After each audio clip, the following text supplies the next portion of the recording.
Welcome to Perth's largest general aviation airport, covering 6 square kilometres with 3 runways. This is Jandakot Airport.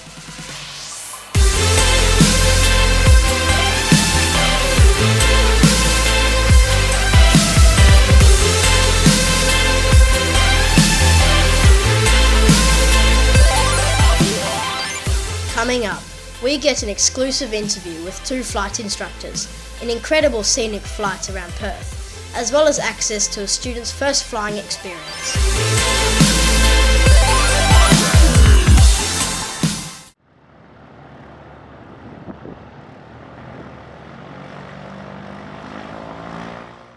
Before a student starts their training, they can do an optional trial flight, where the student later decides if they enjoy the experience. We got special access to a flight like this at the Royal Aero Club. The flight plan for today is to take off from runway 6 left, head over to Fremantle, then to Cottesloe, and head back to land on runway 6 left. It will take approximately 20 minutes.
We sat down for an interview with 2 flight instructors from the Jandakot Flight Centre.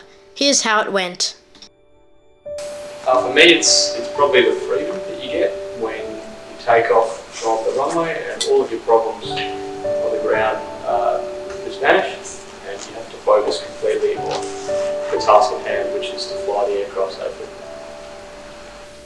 Right now we're getting about a daily kind of thing, but it goes on and off with the season. Sometimes it could be twice or thrice daily. Sometimes you could be on the ground for a week or so. So it really depends on the season. Things are a lot slower in the winter. Yeah. And in the summer it gets really busy. For me, it's probably when I was working as a whale shark spotter up in Exmouth, and I found a blue whale. Well, 2 actually, there were 2 blue whales. It was a pretty cool experience. First time I'd ever seen them, obviously. There's not that many people in the world can say that they've seen a blue whale. And it was pretty amazing. As a flight instructor, you get to see students progress from knowing pretty much nothing about flying to nailing a perfect landing, and that just gives me a lot of satisfaction. It depends how often you fly. If you fly every day for 10 days, you could be up to the stage where you are able to go solo then. If you fly, we've got some students that fly every other week, every 2 to 3 weeks, and it might take them like 6 months maybe, so it depends really on the ability of the student and how often they fly. Yeah, but on average, they're talking about what, 15 to 20 hours? Yeah, so it's as far as flight time goes, when they're actually in the aircraft, it's usually 12 to 18 hours probably. Well, my folks always wanted a high flyer in the family, so no, it was my uncle. My uncle flies 747, and he always come back with lots of great stories. And I was just intrigued at them when I was a kid. So I decided to go into this same trade. Yeah, I've had a few, no real emergencies, just a few systems failures. Just 4 days ago I had a tyre blow when I was on the runway, and I had to get the aircraft towed back to the hangar. That was quite embarrassing. I did have a radio failure back when I was in training.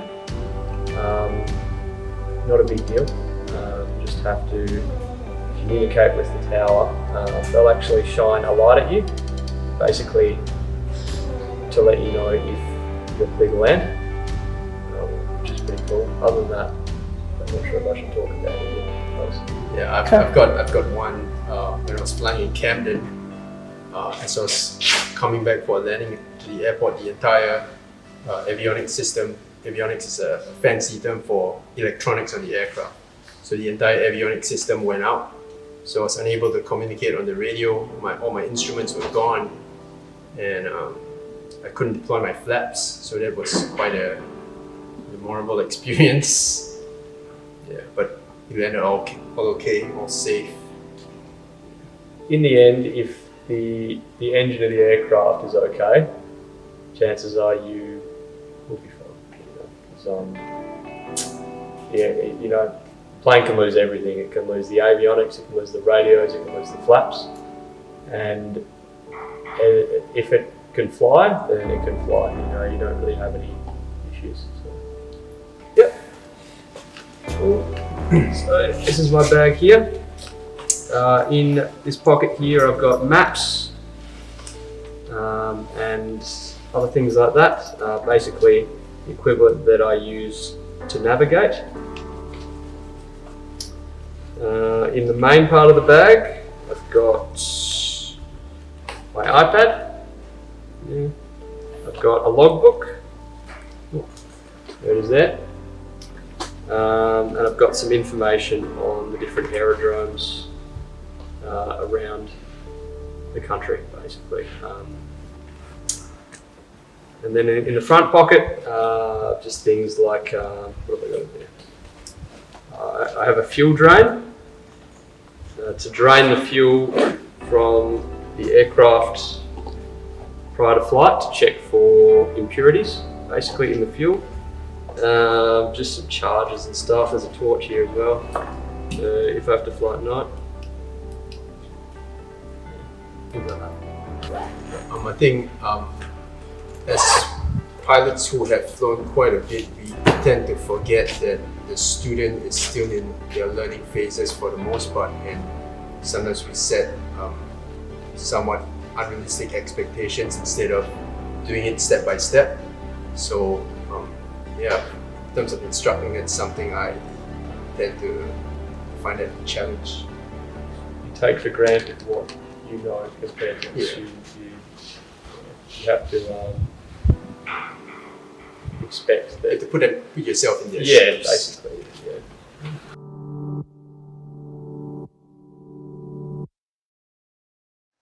Down at the Jandakot Flight Centre, a student is about to go for their first training flight. Here is an overview of the plan.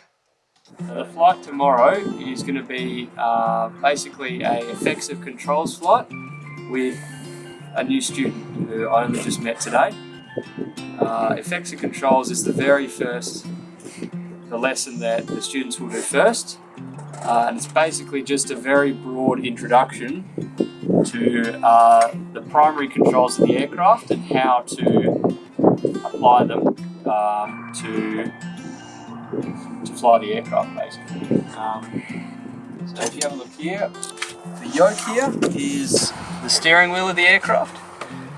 If you would like to roll the aircraft to the right, you apply some left aileron. The right aileron will go up, the left aileron will go down, and the aircraft will roll to the right. If you would like to roll the aircraft to the left, you just turn the yoke to the left, the right aileron will go down, the left aileron will go up, and the aircraft will roll to the left. If you would like to pitch the nose of the aircraft up to climb, you just have to pull back on the yoke and the aircraft will start to climb. If you'd like to descend, you just push forward on the yoke and the aircraft will start to descend. So it's a very broad introduction of how to fly the aircraft. It'll take about an hour all up, and it'll just be in the training area, the Jandakot training area, which is about probably 6 or 7 miles to the south, and it starts pretty much at Casuarina prison and it extends all the way down to Mandurah, actually past Mandurah, all the way to Pinjarra. Yeah, so it's a pretty big training area. After the lesson's finished, we'll fly back in to Jandakot, and basically I will get the student to do as much of the flying as I possibly can, including the transit into and out of Jandakot, just to get him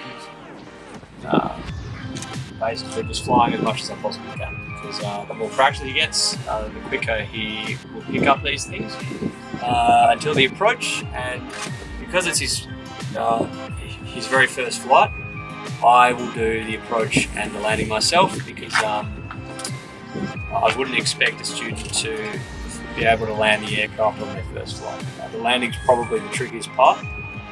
Most students, it takes them they need to watch about 20 to 30 landings before they will actually even attempt to land the aircraft themselves. Then after that, we will taxi back here to the parking bay, and I will debrief the student, and that's that. That'll be the lesson finished.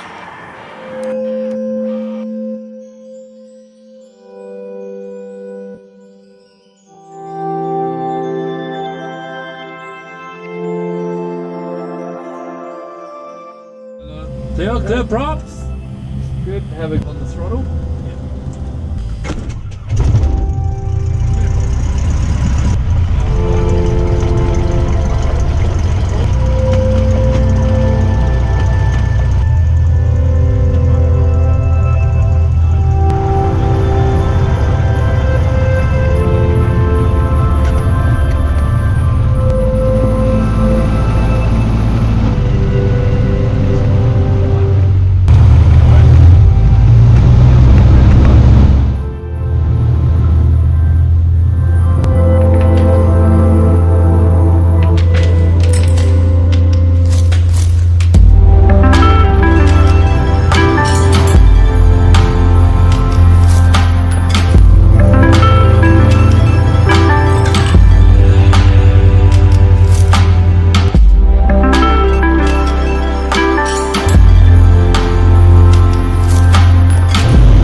the Royal Aero Club and Jandakot Flight Centre for their assistance in making this documentary.